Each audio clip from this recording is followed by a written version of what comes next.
Russia is country number 404. A formation that exists in spite of logic and common sense. If you remove Russia from the world map, nothing will change technologically or culturally. People will just buy oil elsewhere, for example in Venezuela, because it will be free from Russian influence. If anyone recently thought that Venezuelan President Maduro was just moments away from fleeing his homeland and that his regime was about to fall under the pressure of massive protests, that, however, did not actually happen. Of course, the disappearance of Russia and the formation of a giant Laptev in its place is highly unlikely. But what would happen to Russia if it suddenly ran out of oil? You okay? Huh? Is everything okay? What will this so-called pseudo-empire eventually turn into without oil? What will happen to its economy, and how long will the Russian Reich last? Let's figure it out. My feeling is one of complete helplessness. Revenue from oil sales makes up a third of Russia's budget. That's an incredible indicator of dependence on black sludge. It's also important to note that their sovereign wealth fund, the so-called stash, is entirely made up of oil money. So when oil prices drop and a hole appears in the budget, they patch it up with money earned from oil. What is that supposed to be exactly? They've completely lost their minds, you know? It's the cycle of oil in the budget-fee hydrocarbon samsara of Putinomics. It turns out that without oil, the Russian Federation simply cannot exist. Oil and gas are not our advantage, as you can see. Both oil and gas prices can fall. Our advantage is Putin, and we must protect him. Russia without oil is like the Aztecs, only with a nuclear bomb, and even then, the Aztecs were a civilization, while Russia is a deviation. You said that a person with shaking hands due to their condition cannot drink. A Russian can. The oil reserves in the swamps will last for about 35 years. After that, the Kremlin's house of cards will collapse with a snap of the fingers. If you want to see what awaits Russia without oil, just look at the example of the Soviet Union. A superpower, the red hegemon, a socialist paradise, and the most reporting garbage dump fell apart like Medvedev's dental filling when opening a beer bottle. The Soviet Union didn't run out of oil. It just got cheaper. And it turned out that the Soviet economy was a soap bubble inside an oil bubble. The fact is that in the 70s and 80s, economic growth came to a halt.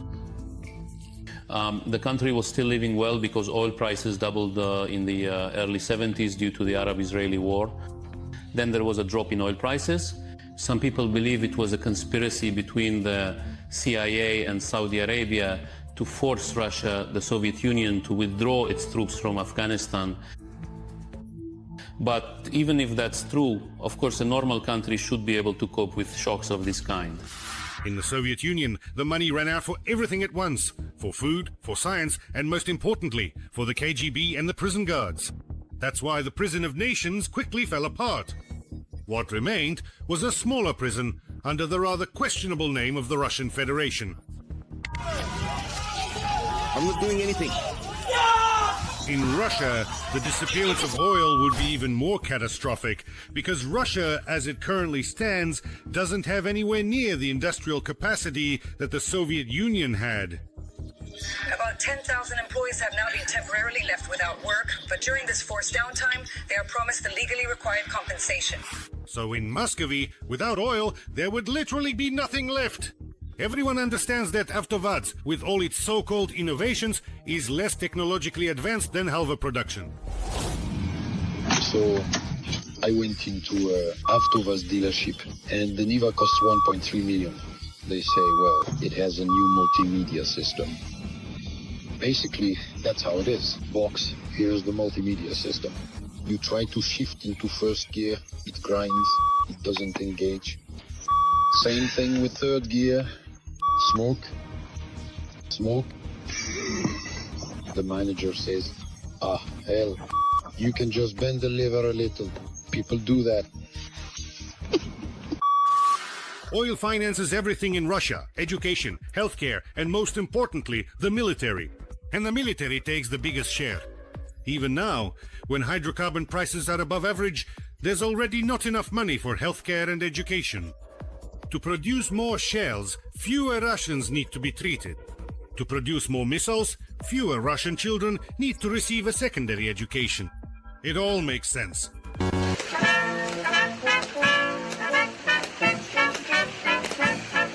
You are joining the Kids Art Studio now. The youth military patriotic movement known as UnderEmpire. In the budget for 2024, military spending for the first time in Russian history has exceeded spending on the social sector.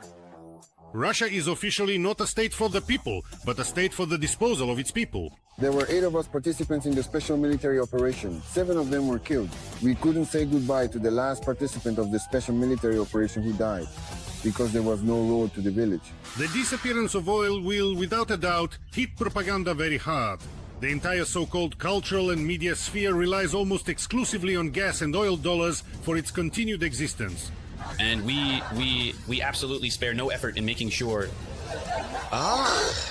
For example, the budget of Russia today is 27 billion, and there are also federal channels like Russia 1 and Channel 1. Thousands of Z bloggers and war correspondents. They all slurp from the same big oil bowl. Yes, Russian number 3. I'm just joking here, of course. As everyone knows, the Duma members will be cranking it up. He's a real brute. 12. Propaganda films, music, comedy, all of it will sooner or later collapse, because it was always heavily and consistently subsidized with incredibly inflated fees. People in Stavropol are demanding the cancellation of Shaman's concert because of his fee. Residents of Stavropol are outraged by the fee of singer Yaroslav Dronov, better known as Shaman, according to media reports, and are therefore demanding his concert be cancelled. For 1 hour of performing at Stavropol Cry Day, Dronov will receive 15 million rubles. Additionally, another 4.6 million rubles will be spent on the singer's rider. Without oil, propaganda will collapse instantly. And when propaganda falls, the Kremlin will fall as well.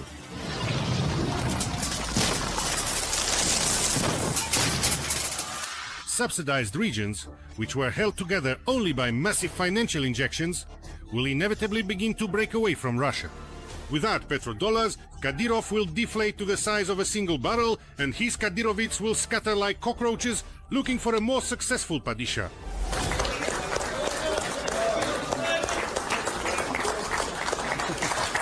Salad. Oil is literally, in fact, the adhesive tape that holds together the cracked, delicate and fragile pot called the Russian Federation. With the disappearance of oil, the economy of this pseudo-state will be annihilated in the shortest possible time. The regime will collapse, and the country will fall apart, with the remaining territory turning into Somalia. What is the official name of this country, exactly?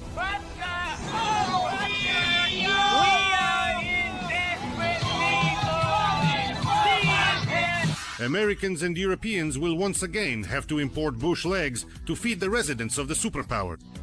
The starving regions of Great Russia will overwhelmingly vote to join Ukraine, and nuclear weapons will be bartered to the Chinese in exchange for Snickers bars. The choice is yours, pigs. This isn't futurology, it's the near future. The process of denuclearization of Russia is already actively underway. Ukraine is physically destroying Mordor's oil refining sector. Oh. There it is, that one.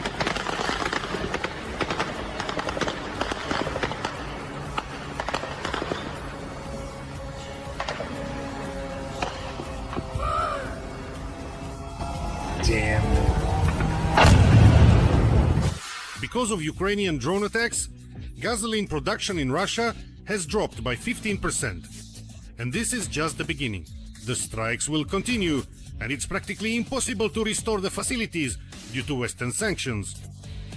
The Laptenogiye simply aren't capable of producing the necessary equipment themselves. They always used to buy it from NATO bourgeois. I know, for example, that European companies are refusing to take part in restoring the damaged capacities of Russia's oil refineries. The Chinese also aren't particularly eager to help restore Russian oil refining. The fuel shortage has grown so severe that Russia has banned the export of gasoline. The gas station no longer exports gasoline. Indeed ironic. fuel prices keep rising. And for Russians, this situation is in fact becoming even more critical than even losing the entire Kursk region. Well, that's it, you know, the gasoline is completely gone now. These are the kinds of signs drivers saw at some gas stations in Kazan. All normal countries that rely on energy exports understand that this won't last forever, so they invest their oil money in new technologies and manufacturing. Norway, the USA, Canada, the United Arab Emirates, all of them, won't collapse when the oil runs out. Unlike Russia, which invests all its money in weapons production, propaganda, and sponsoring dictatorial regimes around the world. Receipts. You don't maybe like the doggy? Doggies? Yeah? Yeah. Doggies. Doggies, do you like dogs? Ah, dogs. Russia faces a fate worse than Venezuela and Nigeria, because those oil superpowers have already hit rock bottom. And Russia is much bigger and heavier, so it will break through that bottom. And somewhere deep down, we'll hear the soft, muffled thud of felt boots striking gently against the Earth's core.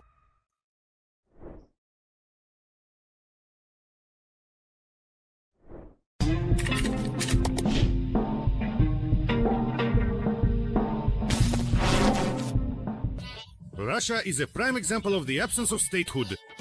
You can call Russia whatever you like.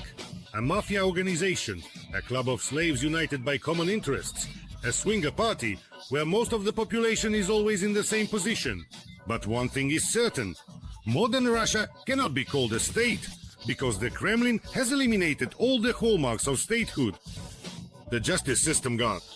Now, people won't even be tried for crimes. Instead, they'll be handed weapons and a cash reward right away. Let me remind you that the bill currently being considered proposes to allow people to enlist for military service under a contractual agreement, even if they are defendants in a criminal case or are on trial at the stage when the prosecutor has already completed the investigation and has officially sent the criminal case to the court for further legal proceedings.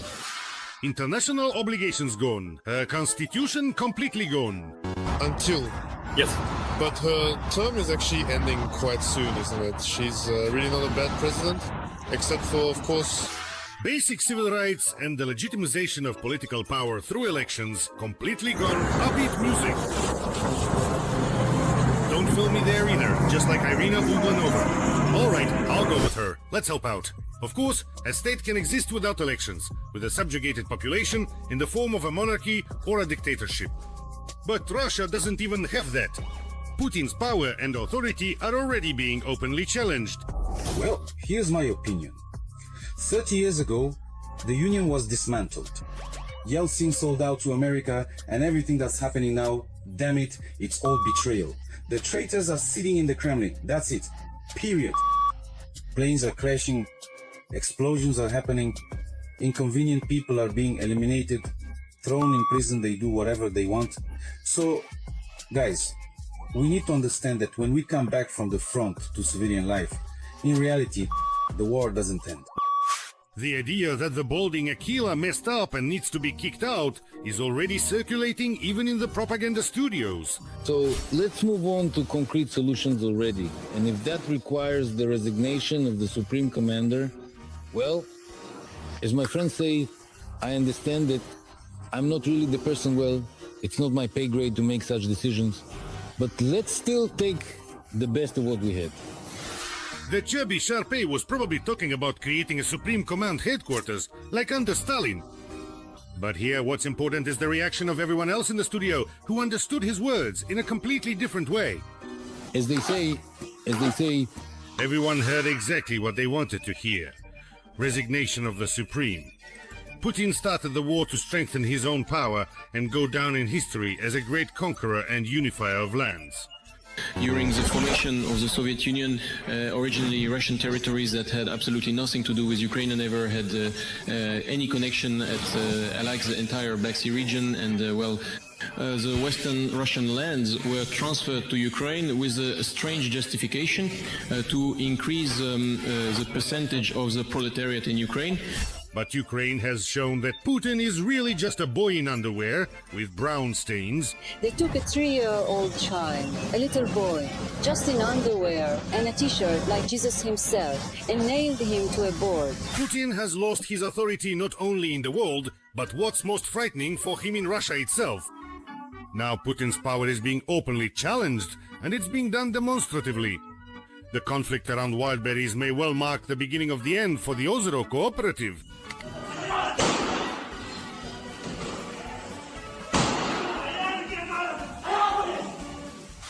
Wild berries is the largest marketplace in Russia, with a turnover of billions of dollars.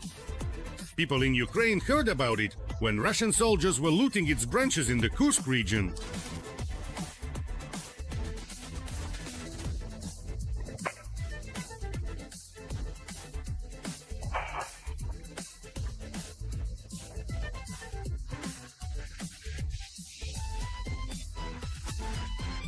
Wait, was that even allowed?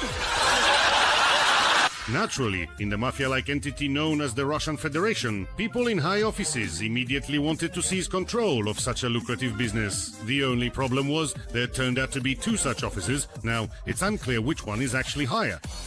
The founder of Wild Berries, Tatyana Bakalchuk, turned to the head of Putin's administration for support, in other words, to Putin himself, while her husband ran off to seek protection from Kadyrov. I mean, we used to attend the same celebrations, and they helped us out 8 years ago. So when all this happened, I went to him for advice again, and they offered to help. And thanks to that, I believe I am still alive and well, not in prison, and sitting here talking to you. Who are you? I'm Russia. I am a hero of Russia, a general of the Chechen Republic, a government official. I am Russia. Ramzan declared that he would restore justice and take the business away in favor of his own man. Hello.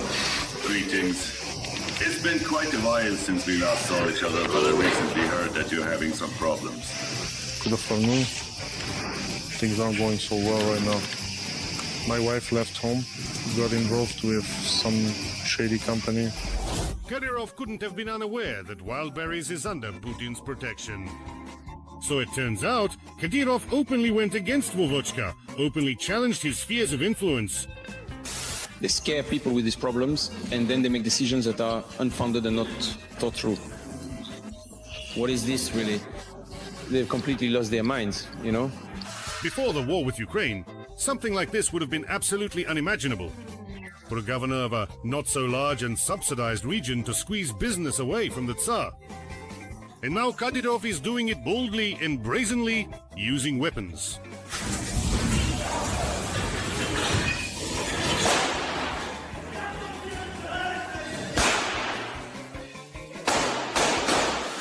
Chechen militants, right in the center of Moscow, just 500 meters from the Kremlin, stormed the office of a company that is under the protection of the presidential administration. And in the process, they killed 2 people. And what is Putin's reaction? Absolutely nothing. No one has been arrested or detained. This is my longest ride yet. A record one. This whole situation is very reminiscent of the 90s, when criminal gangs, under the protection of various Kremlin elites, were carving up businesses. Seryoja, do you know what a Prozac is? It's funny that Putin's main achievement was supposedly getting Russia out of the 90s. He got it out, spun it around in one place, and threw it right back in. Where is this gang of so-called patriots from United Russia leading us? Well, I believe that when people take responsibility, including for making decisions that are not very popular but extremely necessary for the country, it means there are mature individuals who make it their goal, the goal of their lives, the goal of their political careerism, to strengthen the country and improve people's lives. Now Putin is losing control over the situation. He is no longer the main figure. He is just the leader of one of the gangs. Conflict and division of interests can only happen between equals. If it were otherwise, Putin would have told Kadyrov, shut your mouth and get lost. And Kadyrov would have been shipped back to Grozny like a parcel through wild berries. But Putin can't do that. That means Putin's power isn't all that stable. And he doesn't control Chechnya, and most likely other elites either. Like it or not, endure it, my beauty, you have to go through it. Russia feels its own weakness. No one proposes negotiations or a truce to someone who is strong, who is in a position of strength.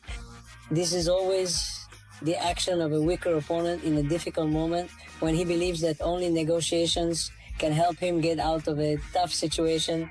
Who can guarantee now that tomorrow Kadyrov won't want to privatize Gazprom or claim the palace in Gelendzhik for himself? And who would stop him? He killed Putin's people in the center of Moscow and got away with it. There is now information that thousands of Kadyrov's militants have already arrived in the Russian capital.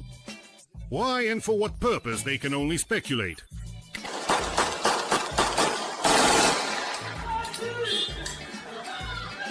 If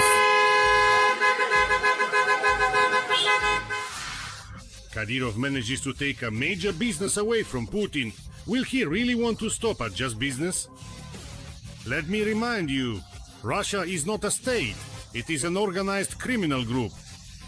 And if the leader loses authority and shows weakness, he is thrown into a ditch and his place is taken. There are no other legal ways to change power in Russia.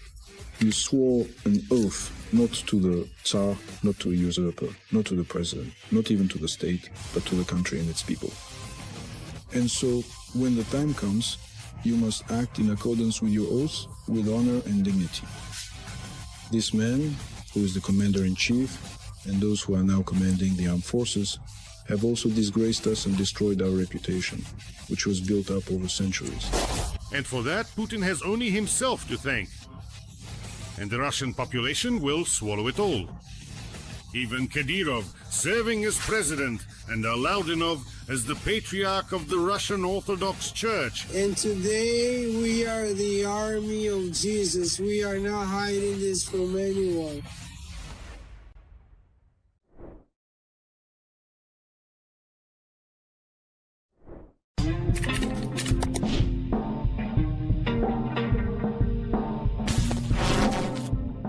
Russia is the largest country in the world and the richest in natural resources. Russians consider it great and themselves as chosen by God. But what would happen if this land disappeared from our planet in an instant? Not only Russia would vanish, but all Russian achievements as well. What would happen to our civilization? Nothing at all. The world wouldn't even notice Russia's disappearance, because Russia has given nothing to this world.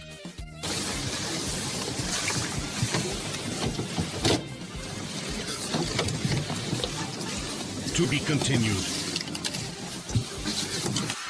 All of the epoch-making Russian inventions, like the radio and Mendeleev's periodic table, were invented in other countries at the same time. In fact, they were even invented earlier than in the swamps. For some reason, the whole world is convinced that Marconi invented the radio. And in the West, Mendeleev's periodic table is simply called the periodic table, because they don't acknowledge that it was invented by a bearded man. Who are you people?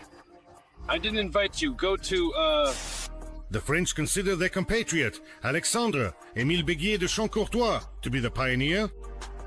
This scientist developed his systematization of chemical elements back in 1862, that is, 9 years before Mendeleev.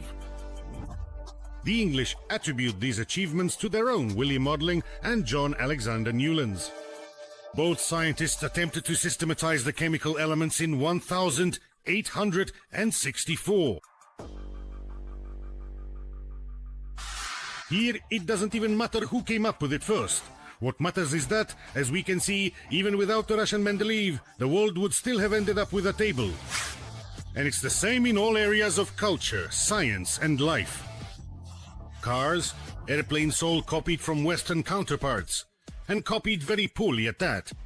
They replaced the excellent disc brakes with drum brakes, which were noticeably and significantly worse. They also installed a starting handle, a manual choke, and made the car body out of much thicker, heavier metal. They probably thought, aha, this is really advanced. The West never even thought of doing something like this. Not at all. Even Soviet plombier ice cream, which makes patriots drool and feel a sense of pride at the mere mention, was invented in the USA. The recipe was brought to the Soviet Union in the 1930s, and something tells me the original tastes much better. even if we get in trouble with the ministers, he gets funding for aviation development. Why? Can you tell me why, perhaps? If Russia were to disappear from the world stage, to be honest, no one would really even notice it. Maybe 2 Yota users will quietly shed a tear in the background. I am addressing the Kiev junta. Listen carefully. You can bomb our oil depots, you can bomb our air bases, you can destroy our warehouses. But if even one more distillery gets hit, you're fou. I can already hear the outraged howls coming from the cabbage-scented kitchens of Nowheresville.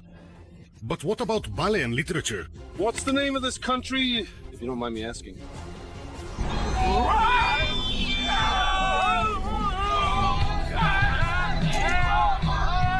Ballet is an Italian invention from the Renaissance era. In Italian, it literally means to dance. By the way, the Muscovites never experienced the Renaissance neither in daily life nor in culture. It wasn't meant for serfs. While Da Vinci was creating the Mona Lisa and Dante was writing his Divine Comedy, out in the swamps they were still trading peasants for dogs and carving on birch trees. Procor was here. Although even that is doubtful, very few people in Muscovy could write at all.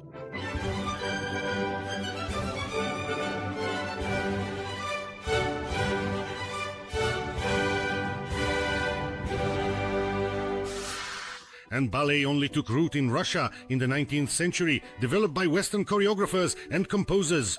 Didelot, Perot, Petipa, Kavos, and Pugny. All those names are foreign, not Russian.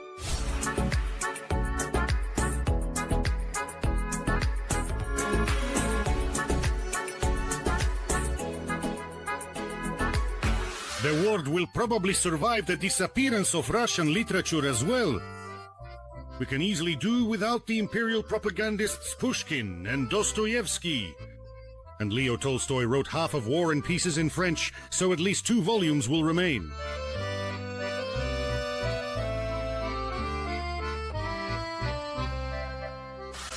In an instant, on 1/6 of the land, only a lonely Matryoshka doll will remain standing, although the Matryoshka isn't a Russian invention either. That's a twist. The Matryoshka was first cobbled together in 1891 at the Moscow workshop Children's Upbringing. In fact, it was an exact copy of a figurine of the Japanese god Fukurokuju, which had been brought to Moscow from the island of Honshu. The Japanese figurine consisted of 2 halves. Inside it was another, smaller figurine, and it could also be opened. There were 5 figurines in total. So, the Russian Matryoshka is simply a repainted Japanese Daruma doll.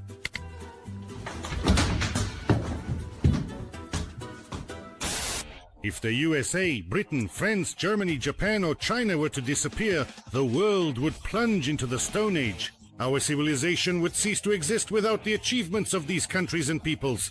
If Russia were to disappear, at most, what would be lost is support for dictatorial regimes in the UN Security Council. Among the documents we have obtained regarding the study of the possibility of spreading dangerous infections through migratory birds, including highly pathogenic influenza and Newcastle disease, or through fat mice, which can be considered as delivery methods. There are many peoples who also cannot boast of the greatest achievements. But at least these peoples do not try to destroy what others have created.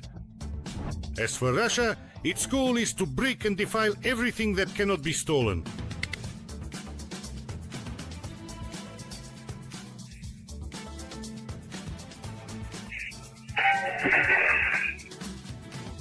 No one will argue that, when it comes to inciting hatred and committing war crimes, Russia currently has no equaling the world today.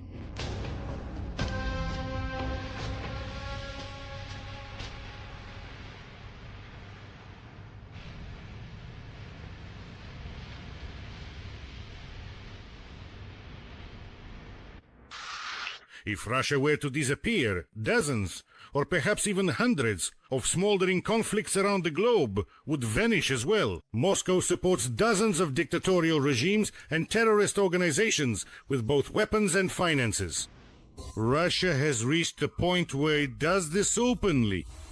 What are diplomatic relations with the Taliban worth? For Russians, they are no longer considered terrorists. The Ministry of Foreign Affairs, together with the Federal Security Service and a number of other Russian agencies is finalizing the legal process of removing the Taliban movement from the so-called terrorist list. For Russia, it is now normal to accept the execution of women for improper clothing and the extermination of entire ethnic groups as practiced by the Taliban. Why not? After a girl has been stoned to death in a stadium, go to Moscow for some tea and to hang out with the sad horse. Sorry for the question, but today, thanks to you, everyone is discussing this. Why are you interested in the fate of the Quadro bears in Armenia? This is being discussed everywhere. We just had the time. After Russia disappears, the world will become kinder and safer. With the disappearance of the aggressive Russian entity and the misanthropic Russian ideas, first and foremost, life will improve for the residents of the former Russia themselves. I work in the bureaucracy system. I see how all of this happens. On the one hand, I'm glad for the bureaucracy. I'm a bit of a bureaucrat myself. I like chaos, but on the other hand, I hate chaos. I also like it when things get automated. But before this automation happens, whether under Putin or under Navalny, everything will stay exactly the same as it is now. Perhaps when the Russian population stops thinking about greatness around the clock, stops worshipping the Sarmat missile, and stops dreaming about destroying Western civilization, they'll have time to focus on their own well-being. If Russians stop thinking about wars and world domination, maybe they'll come up with new inventions and achieve more in culture. Perhaps a society cleansed of Z-fascism could become successful. Today, the head of the Russian government was shown the first Russian smartphone. The device, which has two screens and is called Yotaphone, was presented to Dmitry Medvedev by the chairman of the Rostec Corporation, Sergei Shemezov. The whole problem with Russia and Russians is that they don't want to live well. They want everyone in the world to live just as badly as they do. They want Switzerland to resemble Mordovia, not the other way around. The Russian world is destructive, which is why Russia cannot boast of great discoveries. They attacked Ukraine only to prevent Ukrainians from becoming successful. Moscow wants so badly, and with such determination, to hinder Ukraine's development that it is even willing to plunge its own country into poverty and ruin, all just to spite its neighbor. I would like to remind you that this video is created for entertainment purposes and contains elements of satire and irony. All facts and events are presented in a hyperbolized or exaggerated form to convey a comedic or dramatic effect. Our goal is not to mislead, but to highlight humor. Please take it with a smile.